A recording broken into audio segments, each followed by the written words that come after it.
दोस्तों नमस्कार और आप देख रहे हैं विस्तार भारत। विस्तार भारत में आपका स्वागत है। बात करने के लिए हम आ गए हैं गौरव मिश्रा, जो भारतीय जनता पार्टी के प्रवक्ता हैं। भारतीय जनता पार्टी के लगातार सहयोग करते रहते हैं ओम प्रकाश राजभर जी।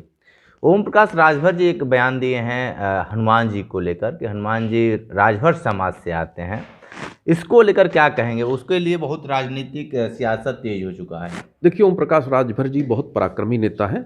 मैं उनको बहुत पहले से जानता हूं और वो उस समाज से आते हैं जो समाज बहुत ही अत्यंत पिछड़ा रहा है, जिसकी प्रतिष्ठा को स्थापित करने में ओम प्रकाश राजभर जी का बहुत बड़ा योगदान है। और यदि वो उस जाति के लिए, उस समाज के लिए, उस वर्ग के लिए बजरंगबली को अपना अंग मानते हैं, अपना पूर्वज मानते हैं, तो ये तो गौरव की बात है। प्रत्येक हिंदू समाज को मानना चाहिए, मेरा तो ऐसा मानना है। और यदि कोई समाज, कोई जाति अगर किसी देवी देवता के कारण अगर वो उसके अंदर प्रतिष्ठा आ सके, उसको अपने धर्म और संस्कृति के प्रति उसके अंदर गौरव की अनुभूति हो, तो उसका स्वागत करना चाहिए। मैं इसको नकारात्मक दृष्टि से नहीं देखता। और एक और वीडियो बहुत तेज़ी से वायरल हो रहा है ठेकेदारों को लेकर। इस तरीके से गाजीपुर में मीडिया के जब पत्रकार भाई लोगों ने जब सवाल पूछा तो गाली देते हुए आग बबूला हो गए और तमाम तरह के जूता मारने और बहुत सारे कहे। लेकिन एक तरफ वही लोग हैं जो बेटी बचाओ बेटी पढ़ाओ की भी बात करते हैं और माँ बहन की भी गाली भी देते हैं। देखिए, मैं तो सुना नहीं हूँ गाली, लेकिन मैं इतना ज़रूर जानता हूँ कि ओम प्रकाश राजभर जी बहुत सहज और सरल व्यक्ति हैं। यदि कोई किसी व्यक्ति ने सही तरीके से काम नहीं किया होगा तो उसके कारण उनको ऐसा बोलना पड़ा होगा। और वो जनता के हित के लिए जो जिस भाषा में समझे उस भाषा में समझाने उनको आता है, और यही उनकी कार्यशैली रही है, और इसी कारण वो लोकप्रिय भी हैं। आने वाले समय में चुनाव को लेकर क्या कहेंगे आप? जिस तरीके से इस समय सहयोग में लगे हुए हैं और आप अपना वो विस्तार भी बिहार में और यूपी में लगातार चुनाव प्रचार भी अपना लगभग तेजी कर दिया अपने पार्टी को लेकर, भारतीय जनता पार्टी किस तरीके से उनको आने वाले समय में कहाँ पे रख पाएगी? देखिए, मुझे लगता है कि भारतीय जनता पार्टी के साथ, विचारधारा के साथ उनकी पार्टी शुरू से रही है। उनकी पार्टी का जन्म ही भारतीय जनता पार्टी की विचारधाराओं के साथ मिला हुआ रहा है, एक रूप है।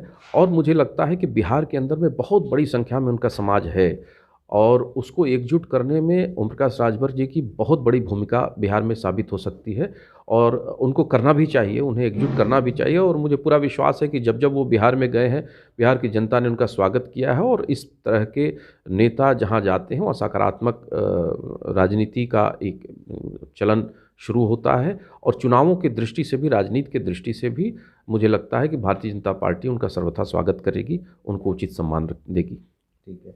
अखिलेश यादव ने सीएम आवास पर एक कटाक्ष किया है और उन्होंने ये कहा है कि सीएम आवास के नीचे शिवलिंग है। गुरु जी क्या मानते हैं पूर्व सीएम अखिलेश यादव ने जो ये बयान दिए हैं?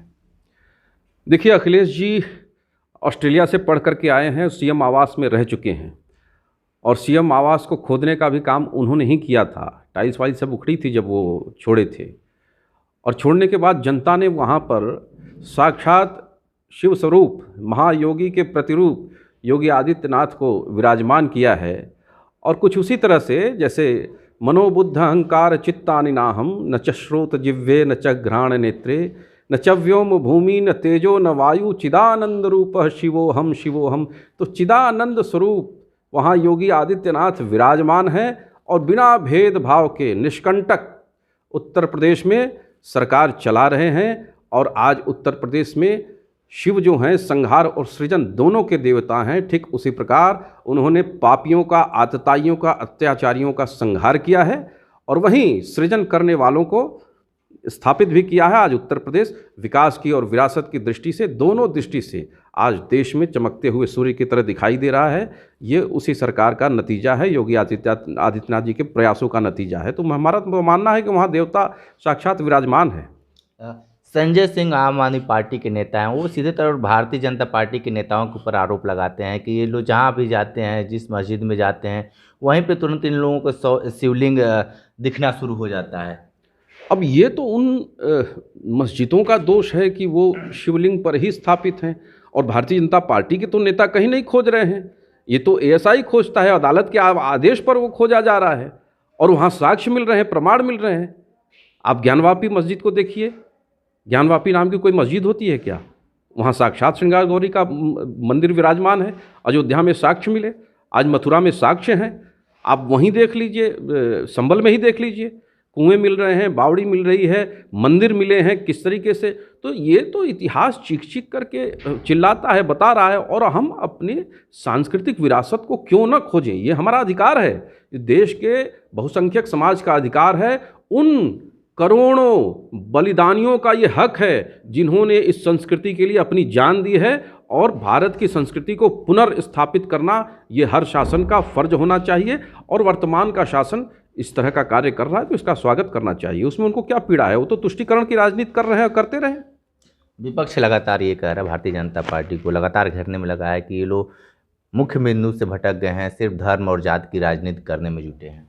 देखिए 56 करोड़ लोगों के खाते खुल गए, जो गरीब बैंक के दरवाजे नहीं जाता था वो 70 साल से उसके पास खाते नहीं थे बैंक के। 10 करोड़ से अधिक लोगों के पास शौचालय नहीं थे, 4.5 करोड़ लोगों के पास पक्के मकान नहीं थे, 11 करोड़ लोगों के पास गैस का चूल्हा नहीं था, 18,000 गांवों में बिजली नहीं पहुंची थी। ये तो इसी सरकार ने किया है। कहाँ किस निद्रा में सोए हुए हैं भांग खा करके। आज 1947 से देश आज़ाद हुआ है, आज एक ऐसी सरकार उत्तर प्रदेश में और पूरे देश में 2014 से चल रही है जिसने भारत को दुनिया में 11वें नंबर से 5वें नंबर की अर्थव्यवस्था बना दिया, और 3रे नंबर की अर्थव्यवस्था बनने की दिशा में हम आगे बढ़ रहे हैं। तो ये क्यों बोलते हैं, इनको ये विकास खल रहा है क्योंकि उनका निजी विकास नहीं हो पा रहा है, अपनी दुकानदारी नहीं हो पा रही है, भ्रष्टाचार के कारोबार नहीं हो पा रहे हैं। किस तरह से भ्रष्टाचार होता रहा है, यूपीए का कालखंड 10 वर्ष का ही देख लीजिए, तो आज वो सारी चीज़ें खत्म हो गई हैं। किसी समाचार पत्र में आपको कोई घोटाले का समाचार नहीं आता, लेकिन आज ये सब चीज़ें हो नहीं रही, उनको अवसर नहीं मिल रहा है, जनता नहीं दे रही है अवसर। जनता को पता है कि भ्रष्टाचारी हैं, आतताई हैं, तुष्टीकरण की दुकान चलाने वाले लोग हैं, ये आएंगे तो यही करेंगे, इसलिए उनको विपक्ष में बिठा रखा है। तो इसलिए उनका अपना फर्ज है, अपना करते रहे, अपना काम कर रहे हो। तो आप सुन रहे थे गौरव मिश्रा जी को बहुत सारी बातें बताए हैं अखिलेश यादव और ओम प्रकाश राजभर को लेकर, विशेष इंटरव्यू कर रहे थे। तो हमारे साथ बने रहिए। विस्तार भारत के साथ, हमें दीजिए इजाज़त। नमस्कार।